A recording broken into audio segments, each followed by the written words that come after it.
Greetings, it's Iain from RTO here. Welcome to a new album review. The usual Friday where we look at these new albums that have been flying out, and today we have got the mighty Hawkwind. First album for a little while. Came out a couple of weeks ago now, I think, and it is called The Future Never Waits, and this is their 37th album.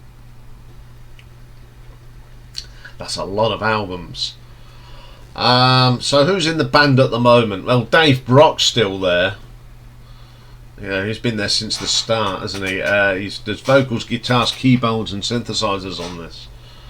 Now, someone else that's been there a little while now is the drummer, Richard Chadwick. I mean, he's been there since 1988.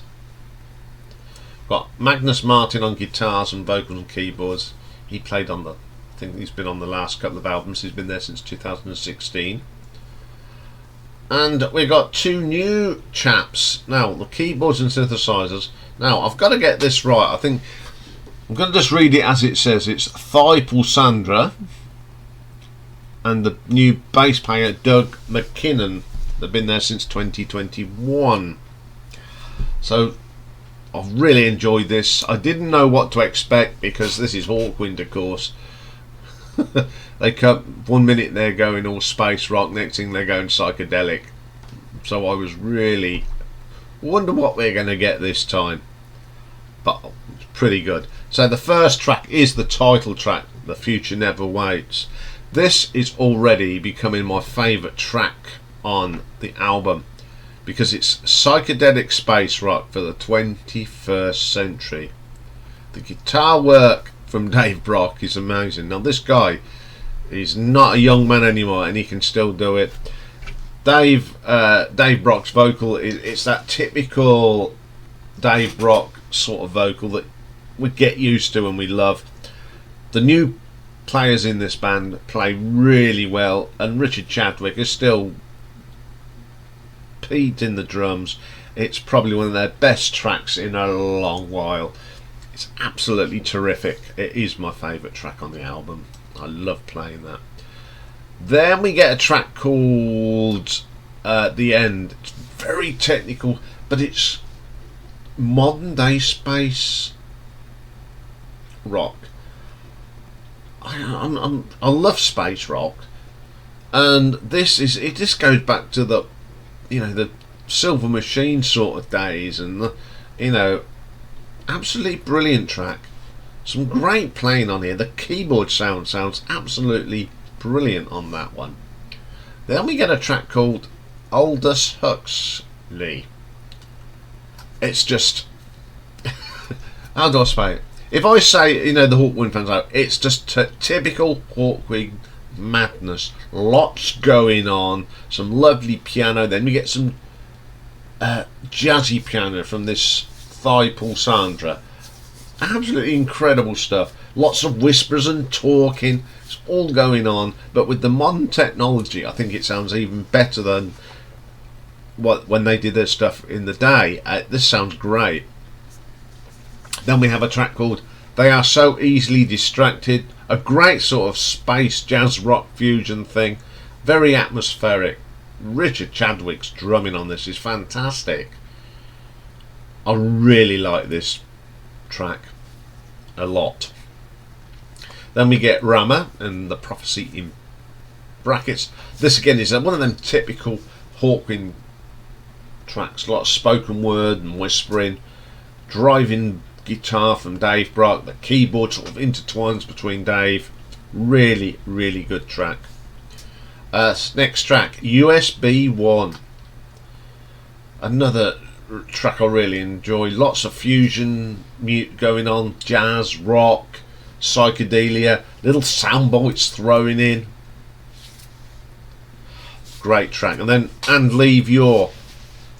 The drumming on this is great. The guitar work from Dave is just amazing. He just hasn't lost his touch after all these years. I mean, he's got to be pushing late 70s, early 80s. I'm not quite sure when he was born, but boy, can he still play guitar? Then we get a track called I'm Learning to Drive Today. This has got so much harking back to the early days of Hawkwind. They've gone back to their roots with this one, but used modern technology from 2023, and it's brilliant to hear. It sounds so good under the headphones. Then we have the beginning. This is great. It starts off with like a voice saying, upload your consciousness here and leave your body more marked. Incinerator. What a way to start a track. Another great track, one of my favourites on here. It's a very melodic space rock thing, fused with progression rock and jazz, and with some great guitar. Absolutely brilliant. And the last track is called Trapped in This Modern Age. Not one of my favourites. It's sort of the weakest track, although it is good. It is not as strong as the rest of the album. Been listening to this for a couple of weeks now, and I've come to this conclusion. As I said, you don't know what you get with Hawkwind. Now, I really liked the album in 21, Samia. Very good. I thought this is good, and this one's even better. There is not a bad track on here, even though the Trapped in the Modern Age is probably the weaker. It's an absolute brilliant album. Dave Brock has put a really good band together, and it's got that classic sounding sound, which is fantastic. You put this on and you know it's Hawkwind. You don't have to. If you was to hear this on the radio, say it was played on classic rock or an FM station in America, you'd know who it is. And this new keyboard player, one with the funny name, yes, Thai Pulsandra, he's an amazing player. I